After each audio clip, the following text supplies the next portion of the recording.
بھٹکل کی تاریخی سرابی ندی اس وقت شدید بحران کا شکار ہے۔ کئی سالوں سے گٹر کا گندا پانی یہاں چھوڑے جانے کے بعد ندی اتنی گندی ہو چکی ہے کہ ندی میں پانی کی بھرتی کے دوران بھی ندی کے تہہ میں جمع کیچڑ کا ذخیرہ صاف نہیں ہو رہا ہے۔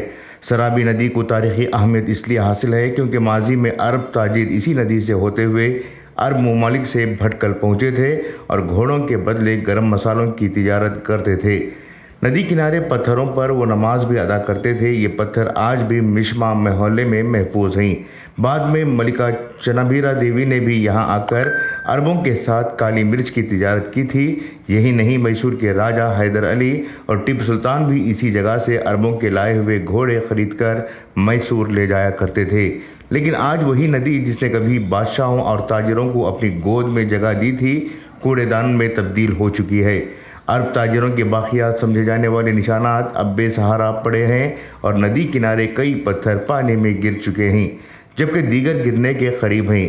ندی میں گندگی پھیلنے کے ساتھ ہی المیہ یہ ہے کہ دور دراز کے لوگ اس ندی کو گٹر کا نالہ سمجھ کر کچرے کو ندی میں لا کر پھینک رہے ہیں، جبکہ ندی کنارے واقع گھروں کا گندا پانی بھی اسی ندی میں جا کر مل رہا ہے۔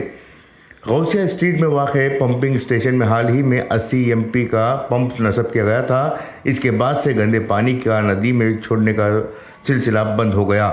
تاہم ندی کے تہہ میں جمع کیچڑ اور مٹی کی وجہ سے پانی کا بہاؤ رکا ہوا ہے اور جب تک ندی سے مٹی اور کیچڑ نکال کر اسے گہرا نہیں کیا جائے گا، ندی کی صفائی ممکن نہیں ہے۔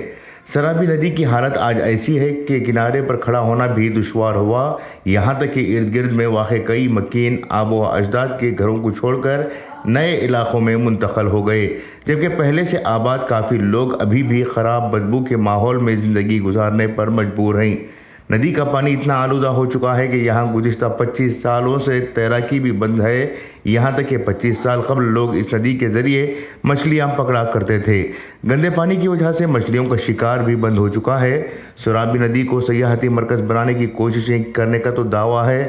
ندی کو اپنی پرانی حالت میں واپس لانے کے لیے سرابی ندی ہوراٹا سمیتی کی جانب سے کوششیں جاری ہیں، کیونکہ سرابی ندی اور اطراف کا پورا علاقہ تاریخی حیثیت رکھتا ہے۔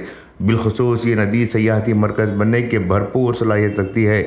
ہوراٹا سمیتی سمجھتی ہے کہ اگر ندی کو گہرا کر کے اور اس میں موجود کیچڑ اور کانٹے دار درختوں کو ہٹا کر اس کی صفائی کی جائے تو یہاں بوٹنگ شروع کی جا سکتی ہے، جس کے ساتھ ہی پورا علاقہ سیاحتی مرکز میں تبدیل ہو سکتا ہے۔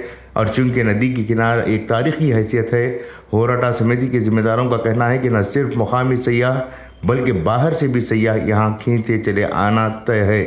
اگر ندی کے کناروں پر مضبوط دیواریں تعمیر کی جائیں اور روشنی کا مناسب انتظام ہو تو یہاں رات کے وقت بھی سیاحوں کی آمد ممکن ہے۔ قابل غور بات ہے کہ یہ پورا علاقہ بھٹکل بلدیہ کے دائرے میں آتا ہے۔ یہاں کے بیشتر لوگ خود کو عربی نسل کا تسلیم کرتے ہیں۔ یہاں ٹیپو سلطان کے دور کی مسجد بھی ہے جو سلطانی مسجد کے نام سے جانی جاتی ہے۔ بدقسمتی سے کئی برسوں سے مجلس اصلاح و تنظیم سے جڑے افراد ہی بلدیہ کا انتظام سنبھال رہے ہیں۔ اس کے باوجود اپنے ہی آباء و اجداد کے حوالے سے تاریخی ورثے کو محفوظ کرنے میں یہ ادارہ ناکام نظر آتا ہے۔ 7 سالہ پرانا ادارہ تنظیم، جس کی ایک اپیل پر 40 سے 50 ہزار مسلمان حرکت میں آ جاتے ہیں اور متحد ہو کر نہ صرف کارپوریشن اور پنچایت کے کونسلروں کو جیت دلانے میں اہم کردار ادا کرتے ہیں، یہاں تک کہ مسلم اکثریتی ووٹوں سے ہی زیادہ تر رکن اسمبلی کا بھی انتخاب ہوتا ہے۔ خوش قسمتی سے اس بار بھٹکل کا رکن اسمبلی کرناٹک کا وزیر بھی ہے، لیکن بدقسمتی سے تنظیم نہ اپنے کونسلروں سے بھٹکل کے ترقیاتی دعووں کو پورا کر پا رہی ہے اور نہ ہی اپنے وزیر پر دباؤ بنا کر سرابی ندی کی صفائی کو لے کر کوئی اقدام کرنے میں کامیاب ہو پا رہی ہے۔ یوں محسوس ہو رہا ہے کہ بھٹکل کی ترقی کے تمام دعوے سرابی ندی کے گندے پانی میں بہہ گئے ہیں۔ ساحل آن لائن کے ساتھ انقلاب نیوز کی خصوصی رپورٹ بھٹکل۔